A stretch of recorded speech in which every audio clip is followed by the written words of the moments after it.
A booming voice, undeniably God's, delivered a chilling prophecy. By 2026, the world will be unrecognizable. Forget the World Cup. I received precise dates for an impending exodus. Time is running out. It was way back, early 2000s. I was fresh into my faith journey, just finding my footing. One day, I was just out, walking through the city streets, minding my own business, and then it hit me. Right there, beside me, was this thing. Imagine a skyscraper, but alive. A being, easily as tall as the tallest tree you've ever seen. And it wasn't just walking, it was striding, like it owned the very air. In its hand, a sword. Not a toy, folks, a sword. And it was scanning, eyes darting, like it was on guard duty, protecting invisible lines. My friends with me, they saw nothing. Zip. Zero. Just me, freaking out internally, trying to process this colossal, silent guardian. It was unmistakably male, radiating this warrior vibe. I knew, deep down, this was a battle angel, scouting for trouble. My first glimpse into the unseen war. Then, a few years later, around 2003, I was deep in ministry, an assistant pastor. One night, it wasn't a waking vision, it was a dream. But not just any dream. I was catapulted into the future. I was standing in this vast, open field, but it was night and utterly, terrifyingly dark. I looked down, and the ground, it was ash, like the entire planet had been consumed by fire, burned to a crisp. I scrambled desperately to find the highest point, a hill, anything, to see if there was another living soul. I climbed, I looked, and nothing. Just desolation. The air itself felt thick with despair. It was horrifying. But then, as I stood there, looking up at the scattered stars, this knowledge just dropped into my soul. The true believers, they were gone. Taken, lifted to safety before all this chaos descended. I jolted awake, heart pounding. It wasn't just a dream. It felt like I'd been there, like I'd stood in the future, witnessed the end, and then snapped back. The raw, terrifying clarity of it. Did I know the exact year? No. But did it feel like a distant fairy tale? Absolutely not. It felt imminent, like it's right around the corner. And that, my friends, is why I'm telling you this. Okay, fast forward a few years. We're talking 2011 now. And listen, before I even get into this mind-blowing vision, there's something you need to know. About 2010, I was done. Seriously, I'd been an assistant pastor since 2003, giving it my all, pouring everything out. But by 2010, I hit a wall. I told myself, God, I've served you. I've done my best. Now it's my turn. I need to focus on me. Yeah, I know. Big yikes. But that was my headspace. And then 2011 hits, and God drops another vision, another dream straight into my soul. Suddenly, I'm not in my bed anymore. I'm in a court. Not just any court. My gut, my soul screamed heaven's court. This was beyond surreal. We were standing outside these massive doors, waiting. And in front of me, there was this guy, a man, and he was trembling. Not just a little shake. I'm talking full body, uncontrollable fear. You could see it in his eyes, in every fiber of his being. It was like he knew what was coming. Knew he was about to face the ultimate judgment and he wasn't gonna make it. He walked in, and honestly, I have no idea what happened to him. Just gone. Then, it was my turn. And let me tell you, these heavenly court proceedings, lightning fast. No deliberation, no jury, just boom, you're in. I found myself seated, and directly in front of me, on this massive, cosmic-sized bench where you'd expect a judge to be, sat God. He was immense, translucent, like pure light, no distinct features, but his presence, unmistakable. I just knew it was him. To my left, Jesus. He looked human, normal, but radiating pure light and peace. And then to my right, him, Satan. And he wasn't empty-handed. He had these monstrous, overflowing files. My sins, every single mess-up, every wrong turn, every secret shame, all documented. He was there, ready to accuse me, to lay out my entire life before the Creator. But then Jesus, my Savior, took a step forward. He moved towards God, towards the judge. And in that instant, just like that, I was acquitted. Every single accusation, every charge in those damning files Satan held was wiped clean, gone. And just like that, I was lifted, up, towards heaven. No stairs, no elevator, just an instantaneous, incredible ascent. It's like in earthly courts, if you're condemned, you go down, right? To prison. Here, if you don't make it, you go down. But it's way worse than prison. It's hell. But if you're acquitted, if you make it, you go up. And I was going up. I was in heaven. I made it. Heaven. It wasn't some empty void. It was full of people. Kids, adults, faces I recognized, faces I didn't. Some are wearing clothes that told a story. Like I saw school uniforms or even what looked like prison jumpsuits, but transformed, glowing, not holding them down anymore. They'd made it. They were there. And as I was taking it all in, processing this absolute miracle, Jesus appeared. Like poof, he was there at the court with me, and then suddenly he was right here. He was undeniably Middle Eastern with dark brown hair falling to his shoulders, a perfectly trimmed beard, and this impossibly clean white robe. But the eyes, oh my God, his eyes. I couldn't look away. I was utterly, completely, irrevocably mesmerized. It was my first time truly seeing him, my creator, my savior, in this way. And in that moment, standing right there, I loved what I saw. I loved him. And then, without a single word leaving his lips, just through his thoughts, through his sheer will, he started calling, commands unspoken yet crystal clear in my mind. And as he did, chariots, not just a few, but dozens, hundreds, started materializing out of thin air. They came, one after another, lining up before me. I couldn't even count them. And these chariots, they weren't made of wood or metal. They were something else entirely. Each one was made of solid, luminous. These chariots, not made of wood, guys. They were crafted from pure, glowing energy, pulsing with a light I can't even describe. And here's the kicker. No drivers. They just materialized, silent, waiting. Dozens, hundreds, all around me. I noticed something wild. Some had names etched onto their radiant surfaces. Just a few. Most were blank. Then Jesus, my heart overflowing, just being near him. His voice, not spoken, but ringing in my very soul, cut through everything. Aiden, you have brought only a handful. And he gestured to the empty ones. Now you must fill all of these with souls. My immediate thought was, okay, God wants me to start a church. Like classic, right? I woke up from that vision, still buzzing, feeling like I'd just been teleported back from another dimension because his presence was thick, tangible, an electric current running through me. So in 2016, I tried the church thing. Got a house, invited people, did the sermons, the prayers, the whole 9 yards. A month, that's all it took. Every single time I stepped foot in that place, every time I opened my mouth to share, this crushing weight, this absence of peace just choked me. It was wrong. So I quit. Told everyone, hey, this isn't it. I'm done here. It felt like a failure, but also a massive relief. As I was literally walking out, feeling defeated but lighter, an old woman stopped me in the yard. Please, a prayer, she pleaded. So I did. Laid my hand on her head, closed my eyes, and started praying. And bam! An electric shock, searing, shot through my hand. My eyes snapped open. Her eyes were still shut tight in prayer. But standing right next to her, him.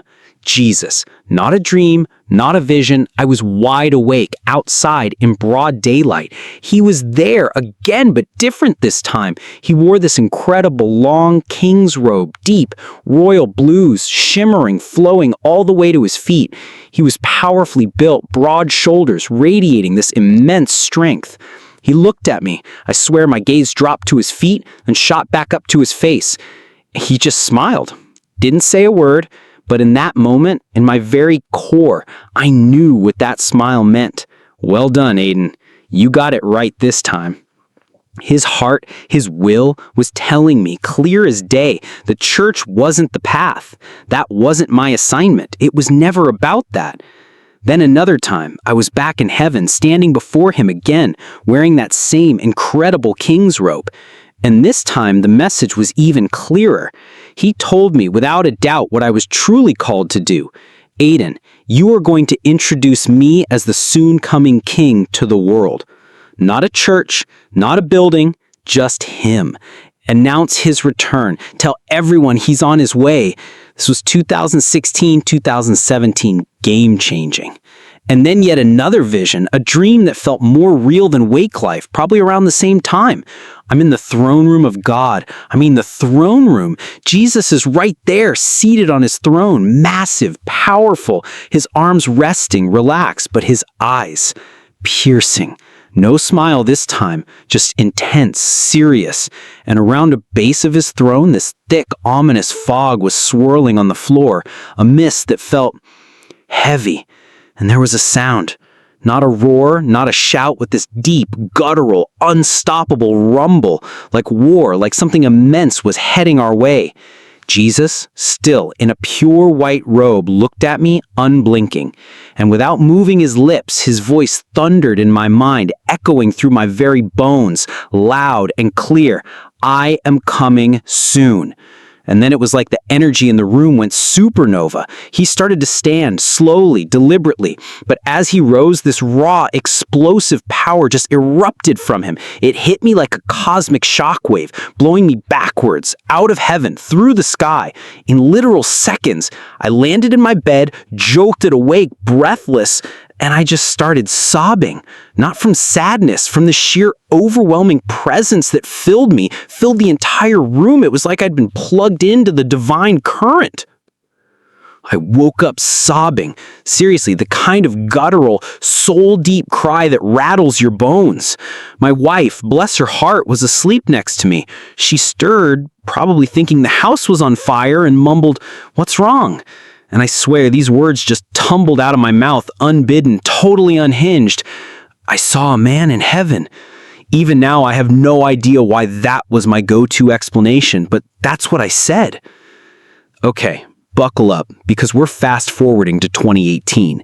And trust me, this next bit, this is the main event, the vision that shattered everything I thought I knew. Before this, I honestly figured I'd just live out my days.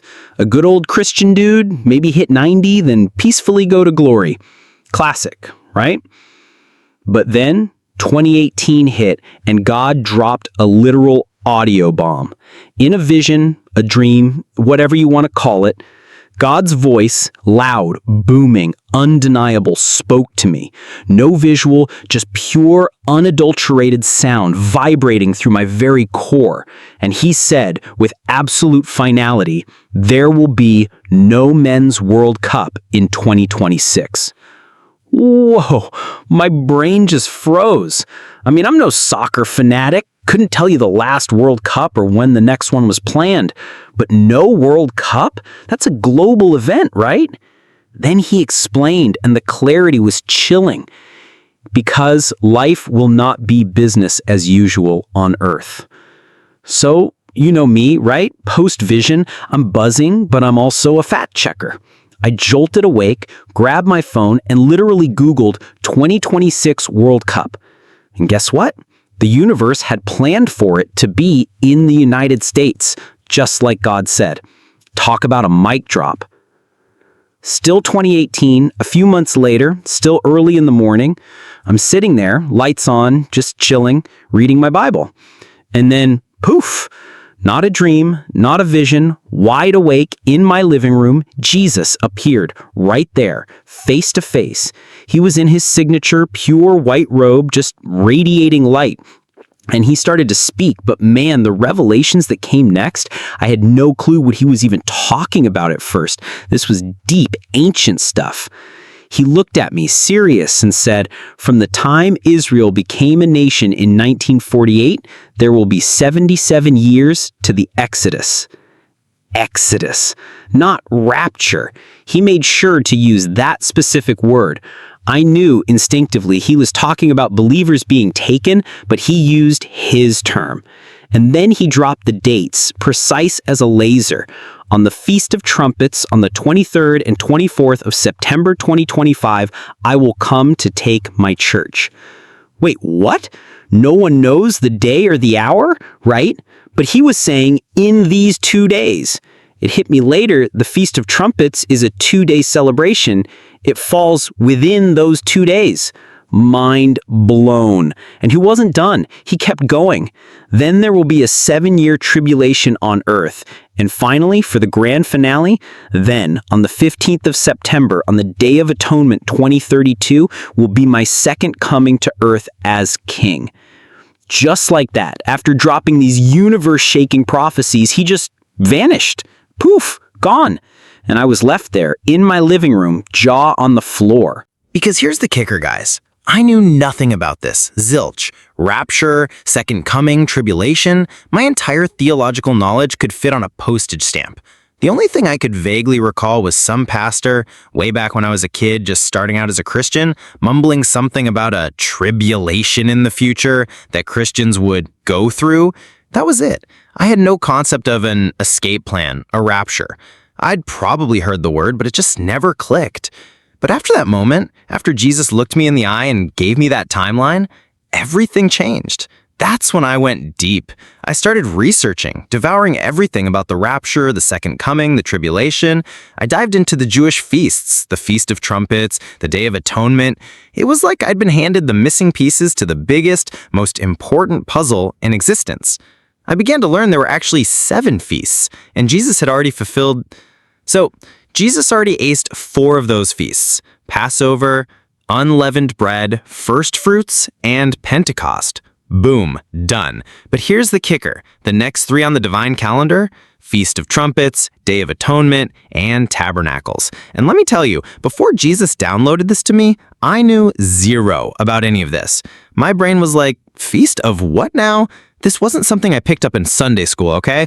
Every single piece of this puzzle, I had to go dig for it myself, guided by his hand. Now, I know this gets wild and some folks might side-eye me, but listen, God dropped me this verse, Isaiah 55. You know, the one that says his word won't return to him empty? It will accomplish what it sets out to do? Yeah, that one. And right after that, he basically told me, Aiden, I'm going to teach you. I'm going to put thoughts in your mind, speak right into your spirit so you get this. Not because you're God, but because I'm about to show you things. It was like a direct download, a divine syllabus. And just to prove his point, he walked me straight to 2 Kings, chapter 2. You got to read it, verses 1 to 11. It's the OG rapture, Elijah's trip to glory. And here's the mind blower. The prophets, they knew. They went up to Elisha like, hey, just so you know, your boss is getting beamed up today. And Elisha, cool as a cucumber, was like, yeah, I know. It wasn't a secret, a surprise party for God. The prophets knew. God had laid it out. And that's when it clicked for me. He showed me if he did it for Elijah, he's going to do the exact same thing for us in the coming rapture. It's not some hidden hush-hush event only a few will grasp. So yeah, just to clear up the timeline, because this is where it gets crazy specific. You've got the rapture in September 2025, right? And then the FIFA World Cup, that was slated for June 2026, here in the US. So yeah, before the World Cup. I know, big statements, super controversial. Trust me, my inbox is a battlefield. People are going to have thoughts in the comments, I get it. But this isn't my opinion. This is what I saw, what I heard, what I know. So let me drop the bomb on why God told me about that World Cup. He told me about the World Cup because after the church is taken, after we're gone, that's when things go sideways, hard. You see it in 1 Thessalonians chapter 5, verses 1 to 4 or 5. People will be screaming peace and security, right? Because the Antichrist steps onto the scene, charming the pants off everyone, promising a fix, convincing the world everything's going to be just fine. But while they're chanting peace, total, unbridled destruction is about to kick in. And by June 2026, God was crystal clear. The world will be an absolute wreck, pure, unadulterated chaos and devastation. There won't be a World Cup, period. The planet will be too messed up to even think about hosting a global soccer tournament. Now, here's the biggest pushback I got, right? Matthew 24:36, but no one knows the day or hour. And yeah, I heard that my whole life. But after Jesus gave me those dates, I had to dig. And guess what? Even a quick Google search will blow your mind. That phrase, no one knows the day or hour, it's a literal Hebrew idiom, and it's used for, wait for it, the Feast of Trumpets. Mind blown. So Jesus wasn't saying it's a secret you'll never know. He was basically dropping a spiritual mic saying, I'm coming for my bride, my church, on the Feast of Trumpets. And if you flip to 1 Corinthians chapter 15, verses 51 and 52, Paul backs him up. He talks about the last trump. Are you seeing this? It all connects. It's not some random guess. It's right there in the ancient text, waiting to be revealed. So, many people, when they hear the last trump, they instantly run to the book of Revelation. They think, aha, that's the seventh trump, the one the angels blast during the tribulation. But hold up, squad. That's not what it is. The last trump Paul is talking about is a literal historical term connected to the Feast of Trumpets itself. Imagine this. During that feast, they'd blow the shofar like 99 times. And then there was this one final epic blast. That's what they called the last trump. Mind blown, right? So Paul, our man Paul, is actually in perfect sync with Jesus on this. Because remember Jesus saying, no one knows the day or the hour? Well, guess what? That's a classic Hebrew idiom specifically used for the Feast of Trumpets. It's why that feast was observed over 2 days. They literally didn't know the exact moment the new moon would appear to signal its start. So yeah, it's literally the feast called No One Knows the Day or Hour, but everyone just took it literally and missed the massive spiritual wink from Jesus. Now, let's talk about 1 Thessalonians 5, 1-4. Paul tells the Thessalonians, you don't need to know the exact times and dates of the day of the Lord. And here's why, guys. Because for them, back in their day, that event was nearly 2,000 years away. It was information that was, for lack of a better word, hidden from their generation. But here's the game changer. That revelation, it was meant for us, the end-time church. Paul isn't saying we'll never know. In fact, right there in verse 4, he explicitly states that that day will not surprise believers like a thief. It's going to shock those living in the dark, absolutely. But for us living in the light, nah, we're supposed to see it coming. And check this out. Hebrews 10:25 says, don't neglect gathering together, all the more as you see the day approaching. It's not some random Tuesday, folks. This is a day that people will literally see on the horizon because it's talking about the Lord's return. Still not convinced? Let's hit Acts 1:6-7. The disciples are straight up asking Jesus, are you going to restore the kingdom to Israel now? And Jesus shuts it down. It is not for you to know the times or dates the Father has set. Again, same reason. This event was millennia away. He then tells them their actual job. Go be witnesses of the gospel to the world. Their concern wasn't the timing of his return as king right then. But here's the mic drop. Remember Daniel? He was given all these intense end-time prophecies and then told to seal them up. Why? Because they were meant to be unsealed and revealed at the time of the end. So yeah, the disciples weren't supposed to know everything, but we in the end-time church absolutely are. And just to drive this home with a real-world connection, let me tell you about something I saw back in 2019. I was just chilling, watching TV, and there was this guy, Tom Horn. Now, I don't agree with everything he teaches, but he talked about this wormwood prophecy, an asteroid located and projected to smash into Earth in 2029. He believed, based on Revelation 8, that this asteroid hit would happen smack dab in the middle of the tribulation. So he did the math. He counted back 2.5 years from 2029, and guess what year he landed on for the pre-tribulation event? 2025. He didn't have the day or the month, but he nailed the year. Wild, right? Just another piece fitting into the puzzle God's been showing me. Okay, so here's the thing about that Tom Horn guy. Even if I don't vibe with all his teachings, his big prediction, he thought 2025 was the year the tribulation would kick off, meaning the rapture first, then the chaos. And you know what? That dude was right. But my most recent and maybe the most insane vision hit me early this year. The Lord himself appeared, just dropped in and flat out commanded me, shout it from the rooftop. And boom, that was my signal. I knew I had to tell the world. So I called up Aiden. Yeah, another Aiden, the one who hosts the podcast. I laid it all out for him. Look, Aiden, I said, I'm putting this out there. No pressure on you, man. Zero obligation, but I'm publishing it. I don't censor. If you feel this strongly, it goes live. He looked at me. Well, I imagined his face over the phone line, knowing the internet firestorm was coming. You ready for the heat, Aiden? He asked. I didn't even flinch. Bring it on, Aiden. I know the time is near. He admitted, People get super twitchy about the exact day or hour, but honestly, your story is compelling. I'm publishing it. I could practically hear the keyboard warriors sharpening their claws already. He was like, these dreams, these visions, they're wild, Aiden. I don't fully grasp everything, but the time is close. And hey, it's only like 3 months away now. So I guess we'll all find out, won't we? He even reminded me about my own dad, how my old man always had this deep-seated conviction that the rapture would happen in his lifetime, even if he never had a specific date. The old man was right, Aiden the host said. He was absolutely right. Aiden's story reminds us of God's absolute power and divine providence. Through vivid dreams and visions, God has revealed his plan for the end times, emphasizing that his return is near.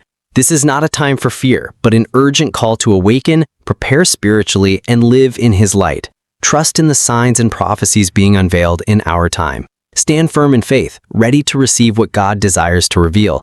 Share your thoughts, and don't forget to follow the God's Voice for You channel to discover more inspiring stories. Do you want me to also make a more engaging and dramatic English version so it feels even more powerful for YouTube viewers? Click the next video.